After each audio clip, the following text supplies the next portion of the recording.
Hey there, Sergio with the RideShare Guy. Welcome to another edition of Behind the Wheel. Today, I'm joined by Katherine from Virginia. Katherine, how are you? I'm good. How are you doing? It's nice to finally meet you sort of in person. Yeah, I know these Zoom things are kind of weird, right? We've been doing it Yeah. for years now.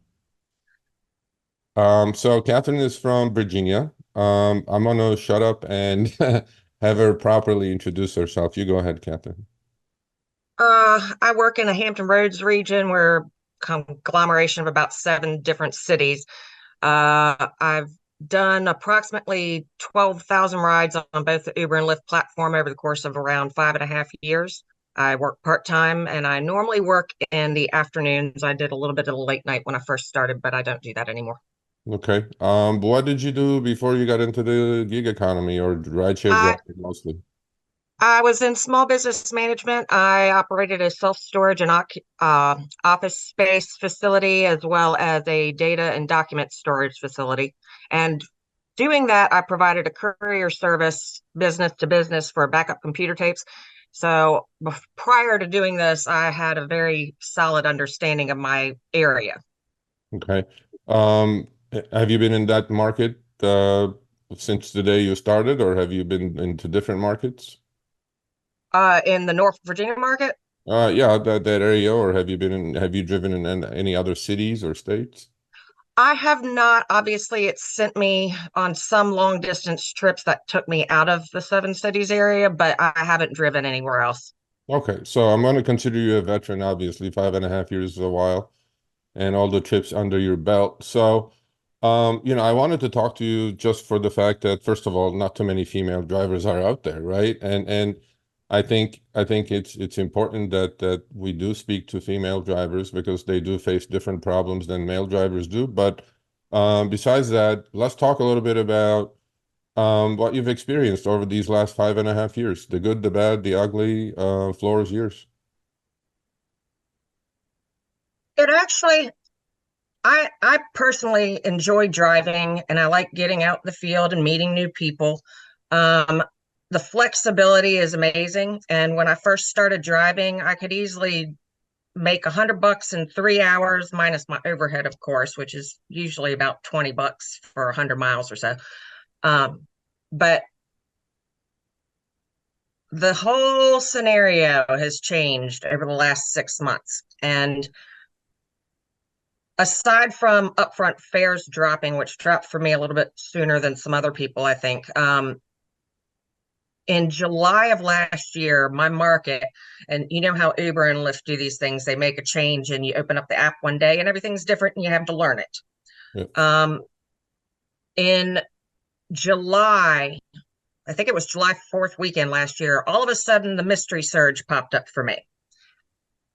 This has dramatically affected my income by the hour. And as you know, they highly manipulate the upfront fare. So the bright red surges that you see on the map now aren't associated with the dollar amount.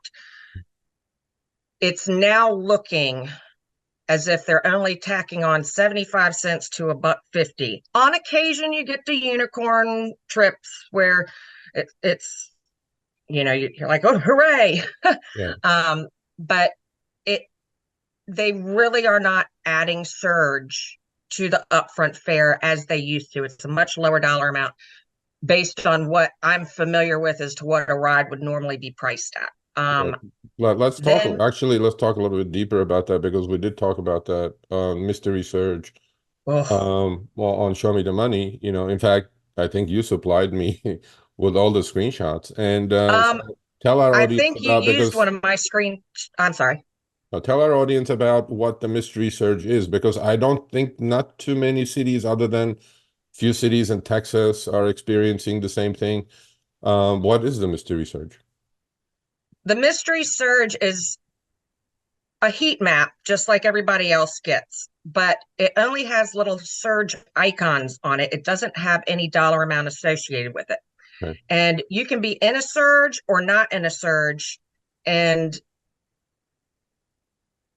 get a surge ride, but you only know it's a surge ride if the upfront offer has the little surge icon next to it. And then in addition to the 10 seconds you have to factor in your time and your distance, you also try to put in your brain, how much extra is the surge adding to the trip? Are they cheating me? Are they not cheating me? Because of course now we all think they're cheating us. And the other thing is it's not sticky. It Mm, disappears. yeah, So whereas you used to be able to drive into a surge zone and have $3.25 added to your next ride, regardless, yeah, if that surge offer pops up and you don't accept it, it disappears, and your next offer could not have surge associated with it. But again, who knows what the surge is? yeah, So it's very frustrating. Oh, yeah. and the airport, it's Okay. made the airport useless. Okay. Yeah, I mean, this is something that I do not wish for them to release nationwide. I mean, Uber usually does tests and pilot tests about these things, and I have spoken to Uber about this, that I go, this is complete and utter BS. This cannot go on. I mean, talk about lack of transparency, as if, it was transparent before. Now there is absolutely no no rhyme or reason to do this other than cheat drivers some more. I mean, that's my conclusion anyway. And besides that, with upfront fares, with the algorithm, we already knew what upfront fares was doing. Maybe you'll agree with me on this, is that surge is basically a fare replacement now. When there is high surge, they lower the base fare. When there is, Oh, yeah. right? So now you're completely in the dark. Like you have no clue. You could be in a, surge zone, but they could take all the surge they're charging the passenger and not pay you any, right? 100%. I mean, there's no rhyme or reason. I actually in January picked 2 days out of screenshots from either Trip Radar or Trip Offers, trying to see if I could make some kind of sense of it. I did a whole spreadsheet. And the only thing I could figure was miles driven doesn't seem to have any effect anymore. It's all about the time you're driving, and and if you break down the ride offers that I got over those 2 days, the amount I could make per hour between all those trips was around $21 to $25 with occasional deviations. Obviously, it's never the same, Yeah. but this differs dramatically from $33 to $37 an hour I used to be able to make. So it seems to me, based on just those two simple days of the spreadsheet that I played with, their algorithms are now based on about $15 for 30 minutes, or and of course you got to factor in your wait time and your in between time stuff. Yeah. But the offers coming through Friday were actually pretty good, and then yesterday it was just abysmal. I Yeah. couldn't believe it. It was like $5 for 20 minutes. Yeah, It welcome was to crazy. welcome to my world. I actually put out a video recently when I took 20 Uber trips in a row. I mean, the algorithms to me are definitely playing the hourly cap game. It seems like they're definitely set up for a cap, right? That's what And I kind of got.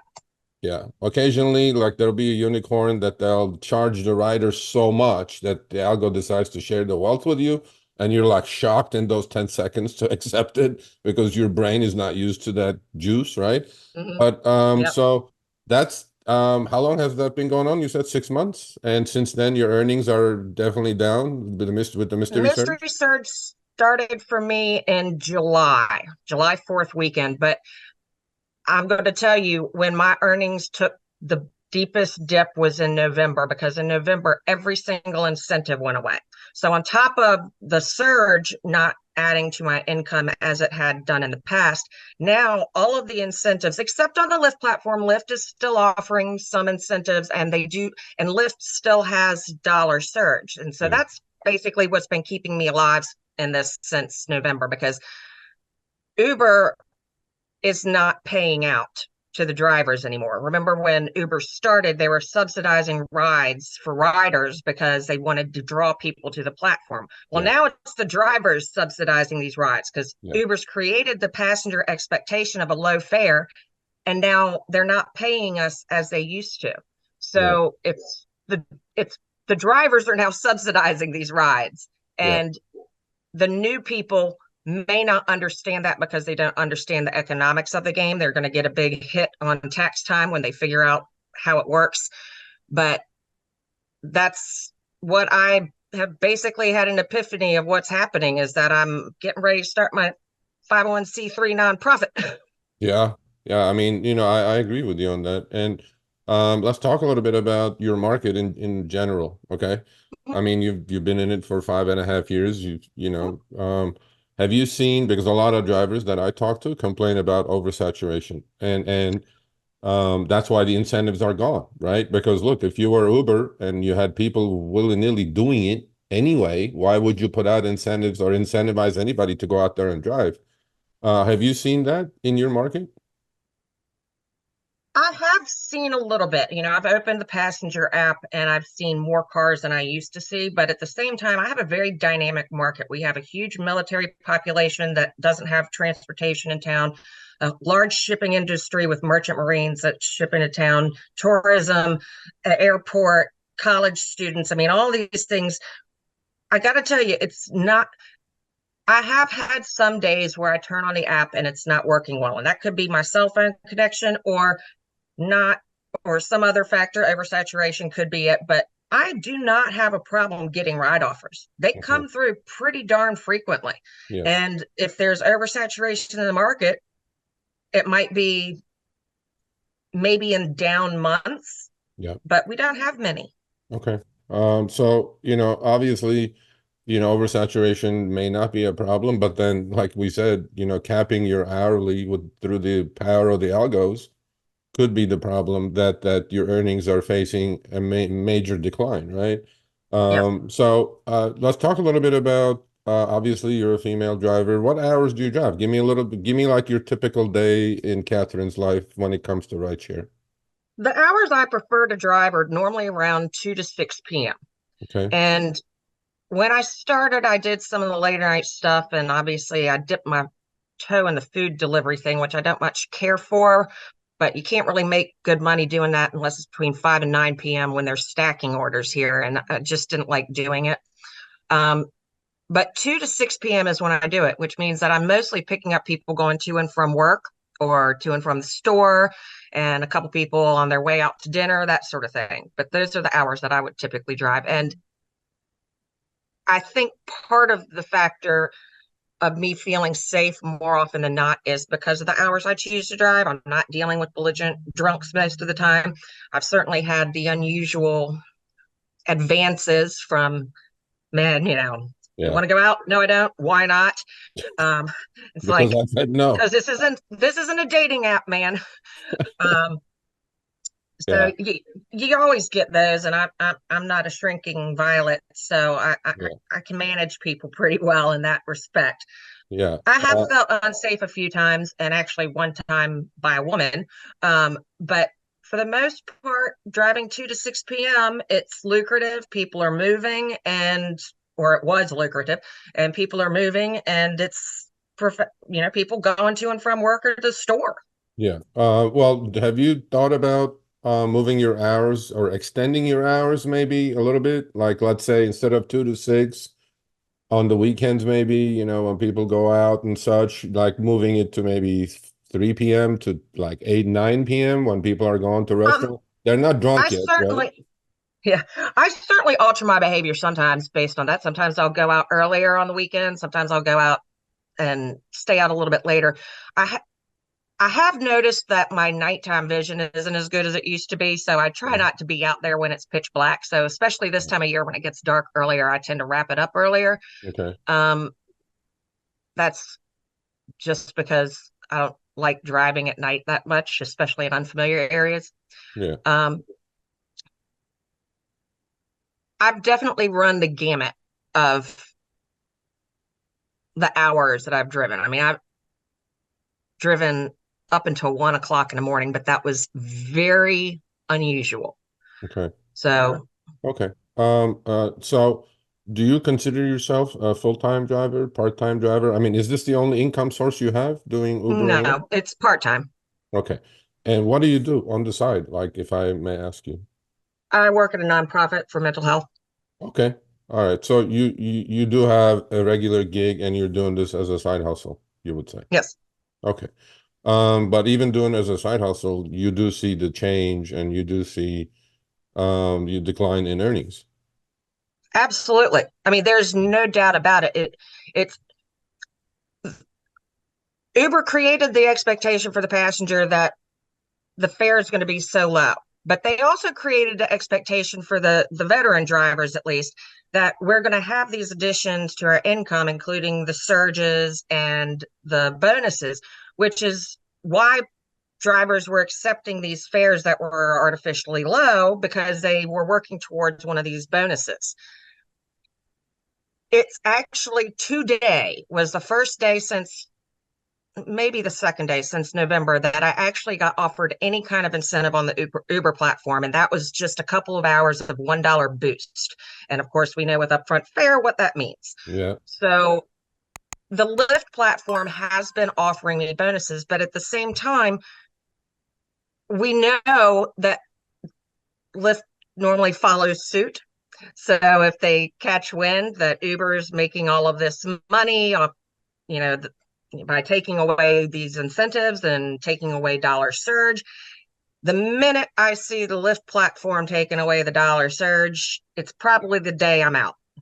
I mean, and the incentives Yeah. I mean, because I actually, want to talk to you a couple of minutes about, what you're doing, your future plans, how much longer, but you already kind of hinted that you're going to be out if Lyft changes the incentive programs as well. I see this happening quite a bit with a lot of veteran drivers who are solid, who know what they're doing, and Uber is choosing and Lyft is choosing to replace these with newbies who can't read GPS, who have cars that are falling apart, and therefore the service quality is going down, the driver quality has gone down, the car quality has gone down. I mean, you're a business person. What do you think about this business model, or what do you think about this approach?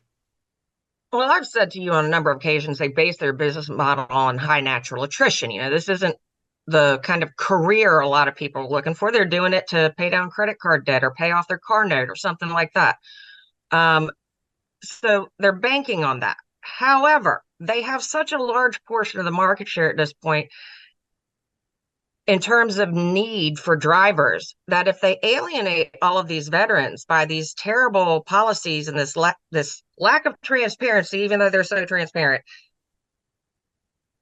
it's not people aren't stupid. Even the new people are going to figure out over time that they're making $12 an hour. It's it's just not feasible. Yeah, And I remember how when I first started doing it, I realized how quickly I was wearing down my car prior than before, putting on new brake pads and, dealing with all of the other maintenance issues. Tires right now. And this is the other thing. They're paying the drivers much, much less, but our cost of doing business has increased dramatically. My insurance in November went up by $60 a month, and it had yeah, already gone up by $20 a month last April. So that's $80 extra per month just for my vehicle insurance. yeah, So I put new tires on my car. They were $220 each. So you once you drive for a little while and realize how much you actually are spending, yeah, it it kind of turns the light bulb on. And when I yeah, was doing don't forget taxes. yeah. And so when I was doing 33 to $37 an hour pretty consistently when I first started, that's now down to 21 to 25. It's a huge drop. Yeah. It's a lot. It's a Yeah, that's third. and that's before expenses, right? I mean, Yep.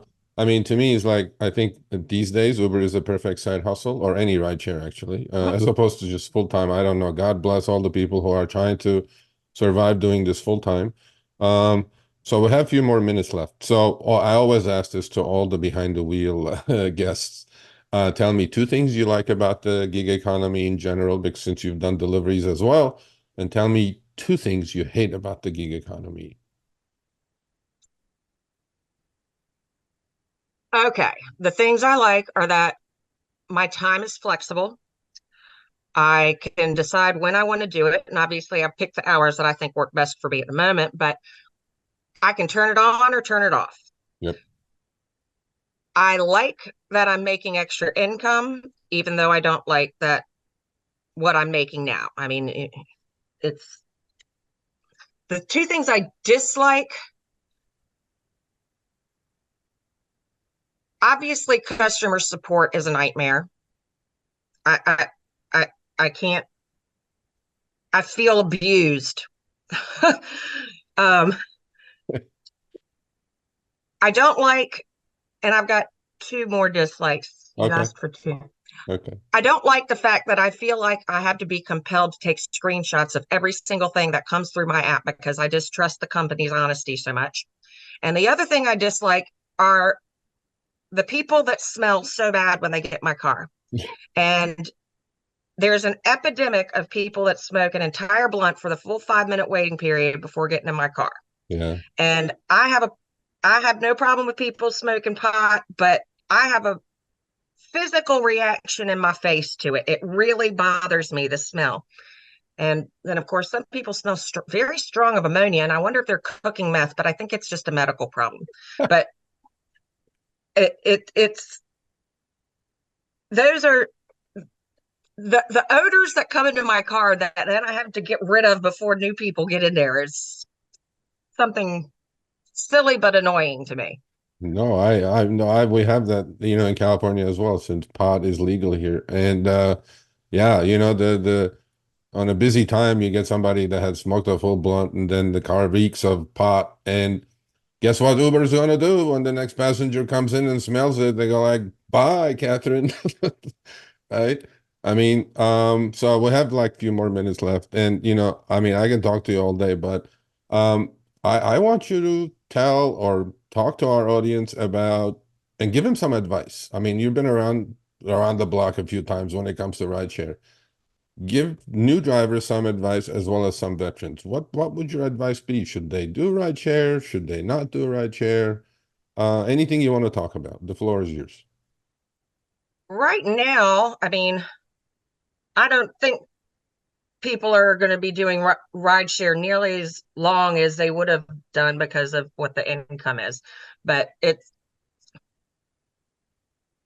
nice to get to know people. If you don't, I love the rides where they just sit back there and they're completely quiet, but you get to see your area, you get to learn about what's going on, you meet some nice people, you also meet terrible people, but that's just the way of life.